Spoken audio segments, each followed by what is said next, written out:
Bonjour à tous. Dans cette capsule, nous allons travailler les fonctions logarithmiques et nous allons particulièrement regarder la comparaison entre la fonction logarithmique et la fonction exponentielle dans la forme de base et la caractéristique arithmétique de chacune des fonctions. Les fonctions logarithmiques. Premièrement, la fonction logarithmique est la réciproque de la fonction exponentielle. La réciproque de la fonction exponentielle de la forme f de x qui est égale à c à la x, où le c est positif et n'est pas égal à 1, est la fonction logarithmique suivante. f-1 de x, pour la notation fonctionnelle de la réciproque, est égal à log en base c de x. Ici, encore une fois, la base est positive et elle est différente de 1. Le graphique de la réciproque s'obtient en effectuant une réflexion par rapport à la bisectrice du premier et du troisième cadran. On obtient donc des coupes de la fonction logarithmique, qui est la réciproque, en intervertissant les coordonnées en x et en y des coupes de la fonction exponentielle. L'asymptote horizontale de la fonction exponentielle devient une asymptote verticale avec la fonction logarithmique. Regardons l'exemple. f de x qui est égal à 2 à la x. C'est la courbe qu'on a ici en bleu, donc c'est une fonction exponentielle. L'asymptote horizontale à y est égale à 0. Avec la bisectrice du premier et troisième cadran, on peut retrouver la fonction logarithmique en base 2, donc le log en base 2 de x, qui est ici en rouge. Donc le point de coordonnées 0,1 de la fonction exponentielle devient 1, 0. Le point de coordonnées 2, 4 devient le point de coordonnées 4, 2 pour la fonction logarithmique. L'asymptote horizontale de la fonction exponentielle, y est égal à 0, devient une asymptote verticale pour la fonction logarithmique en x est égal à 0. Fonction logarithmique de base versus la fonction exponentielle de base. Ici, la base est égale à 2. Alors, si on a la fonction f de x qui est égale à log en base 2 de x, qui est la réciproque de la fonction g de x qui est égale à 2 à la x, alors la base dans les deux cas, c'est 2. On va aller regarder les caractéristiques arithmétiques de chacune des fonctions. Donc, si j'ai g de x qui est égal à 2 à la x, c'est une fonction exponentielle dont l'asymptote horizontale à y est égale à 0.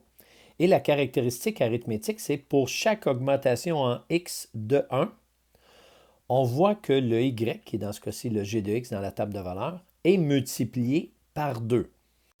Tandis que pour notre fonction logarithmique, f de x qui est égal à log en base 2 de x, ici on a une asymptote verticale en x est égal à 0. Mais dans la table de valeurs, lorsque le x est multiplié par 2, on a des augmentations de 1 pour le y, donc notre g de x. Je tiens à faire remarquer que lorsque le x est égal à 0, la fonction est non définie lorsque le x est égal à 0, puisqu'on a une asymptote verticale en x est égal à 0. Résumons, pour la fonction exponentielle, pour des augmentations de 1 en x, on a un y qui est multiplié par 2, et c'est l'inverse pour la fonction logarithmique. Pour un x qui est toujours multiplié par 2, va nous donner des augmentations en y de 1. Voilà pour la caractéristique arithmétique de chacune des fonctions de base. Pour le tracé du graphique ou d'une esquisse, on a deux cas selon la valeur de la base, qui est le c. Premièrement, si la base est plus grande que 1, on va avoir une courbe qui est croissante et qui s'éloigne de notre asymptote verticale qui est x qui est égal à 0. Deuxièmement, si la base est comprise entre 0 et 1, toujours avec l'asymptote x est égal à 0, là, dans ce cas-ci, on va avoir une courbe qui est décroissante et qui s'éloigne de cette asymptote verticale. Deuxième chose qu'on peut voir, ici, plus la base C est petite, plus ça va croître rapidement. Donc, pour le tracé de notre esquisse, alors plus la base est petite, plus ça va croître rapidement. Maintenant, pour la base qui est comprise entre 0 et 1, plus la base est grande, plus ça décroît rapidement. Donc ici, si la base est par exemple une demi c'est plus grand que 1 dixième. Donc ça va décroître plus rapidement, plus la base est grande. Ce qu'on peut dire, c'est que le domaine, ça va toujours être de 0 à plus l'infini, quand l'asymptote verticale est x est égal à 0. Donc on va avoir 0 non inclus jusqu'à plus l'infini. Et l'image, c'est les réels, donc de moins l'infini à plus l'infini. Le 0 de la fonction, ça va toujours être 1, car toutes les courbes passent par le point 1, 0. Donc, quand on va avoir la forme de base de notre fonction logarithmique, le 0 va toujours être 1. Ça va passer par le couple 1, 0. La valeur initiale ou l'ordonnée à l'origine, il n'y en a pas, ça n'existe pas, donc on met ensemble vide, puisqu'on ne touche jamais à l'axe des Y, qui est notre asymptote verticale en x est égal à 0. Donc, la fonction logarithmique de base, on a y qui est égal à log en base c de x. On peut la transformer en forme exponentielle. Ça nous donnerait c à la y qui est égal à x. Ici, le a est égal au b qui est égal à 1 et le h est égal au k qui est égal à 0.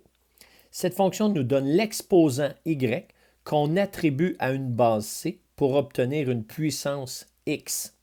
Donc, la fonction logarithmique, c'est la même chose qu'une fonction exponentielle de la forme c exposant y qui est égale à x.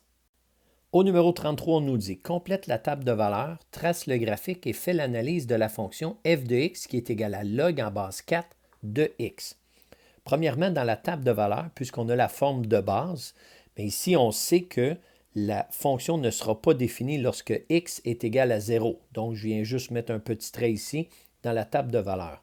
Quand le x est égal à 0, la fonction n'existe pas puisqu'on a une asymptote verticale en x est égal à 0. On peut venir l'écrire ici. En x est égal à 0, on a une asymptote verticale.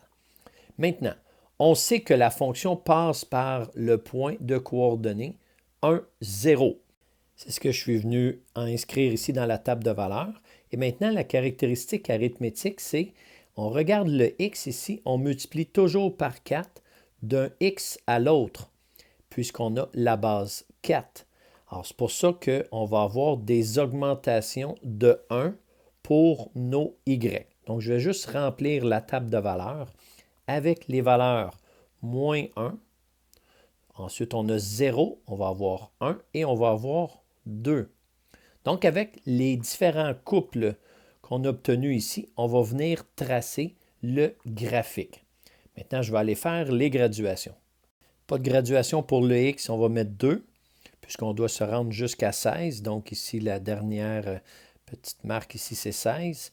Et pour le y, ça va être 0,5 pour chaque petite case. Donc, 2 cases pour 1, puisqu'on doit entrer jusqu'à la valeur 2. Donc, on va avoir moins 1 juste ici.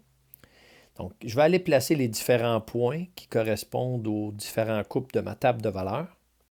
On a le couple 1 quart moins 1 qui est juste là.